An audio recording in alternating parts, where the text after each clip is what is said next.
So let's stay on this story with Dr. Raj Bhardwaj, is a family physician in Calgary. He is also a medical columnist for CBC, and he joins me now. Dr. Bhardwaj, thank you for taking the time. What do you make of the government's new restrictions around international travel? You know, if you think back to a year ago, the virus, the novel coronavirus, as we called it back then, did not just sprout up in Canada, de novo, kind of just out of the blue. It arrived here from international travelers. And we were a little bit slow a year ago to clamp down on international travel and impose things like restrictions. This time, I think the government is trying really hard not to make that same mistake twice. So I think this is all about the new variants entering, not just more of the same virus entering Canada.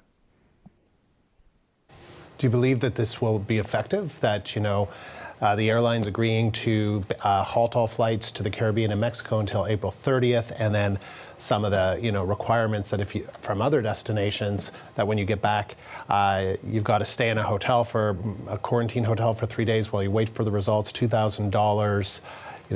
Is this the kind of thing that you think will actually work in keeping out more of these variants coming in and from spreading exponentially in the community? I think it can be very effective. It just adds more and more filters to anybody who is thinking about traveling. I mean, the first filter was, just the request, I guess, or the recommendation that, we shouldn't have any non-essential international travel. And that clearly wasn't stopping people because there were full flights going to sun destinations. So by changing the availability of those flights, by changing the necessity or starting the necessity of getting tested before you get on a flight, and now getting tested when you land, and then the quarantine, the mandatory quarantine in a hotel. I think that's adding more and more layers to the filter sort of thing. So yeah, I think that this could actually be quite effective at keeping out much more of the new variants.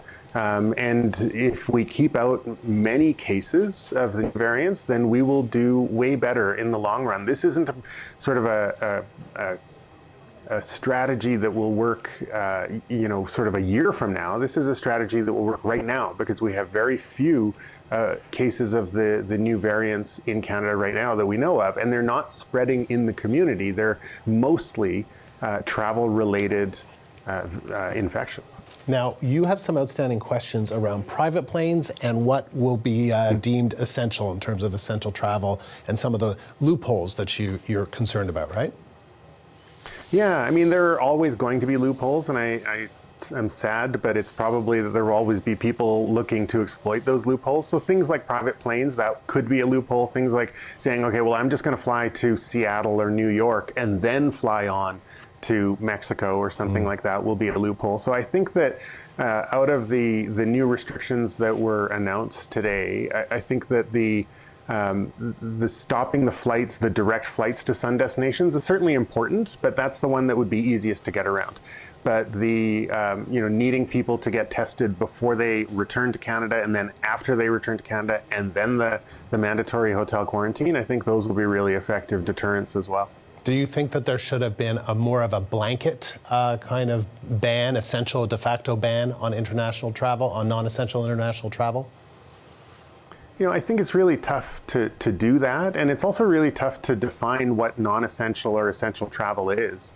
If you've got a family member who's unwell and you want to go visit them for, what might be the last time that you see them in person, would that be essential travel? Well, somebody might say, well, just FaceTime them or Zoom them or something. And other people might say, no, I need to go see my family member. So I think it's really hard to completely ban it, but I think it's reasonable to put up different sort of layers of filtration to protect the folks that are staying in Canada. Are you worried that, this has targeted the Caribbean and Mexico because that's where according to the Transport Minister, most Canadians travel in the winter? It's mostly beach vacations, but that you can still travel, from the UK, Brazil, South Africa, where these variants have been coming from. What do you make of that? Well, I think that that's where the testing before you fly and then testing after you land and the mandatory quarantine after you land, I think that's where those things will really protect Canadians. Because it's not just, again, it's not just the banning the travel or the restricting the travel. It's about making sure that people don't come in who are carrying the viruses, the new variants, who are asymptomatic or minimally symptomatic, who might say, I just feel poorly because of jet lag or because I've been sitting in a plane for 12 hours or because of so many other reasons.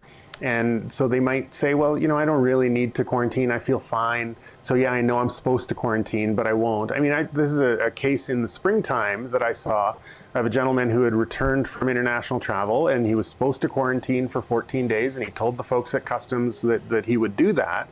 But then shortly after, he actually ran out of medication. And so he thought, well, that's a good reason to break my quarantine. So he went to the pharmacy, and on the way back home from the pharmacy, he got into an accident. And then I ended up seeing him.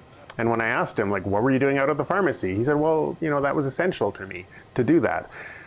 So, I mean, it's those little tiny mistakes or errors in judgment that put people at risk after travelers return to Canada.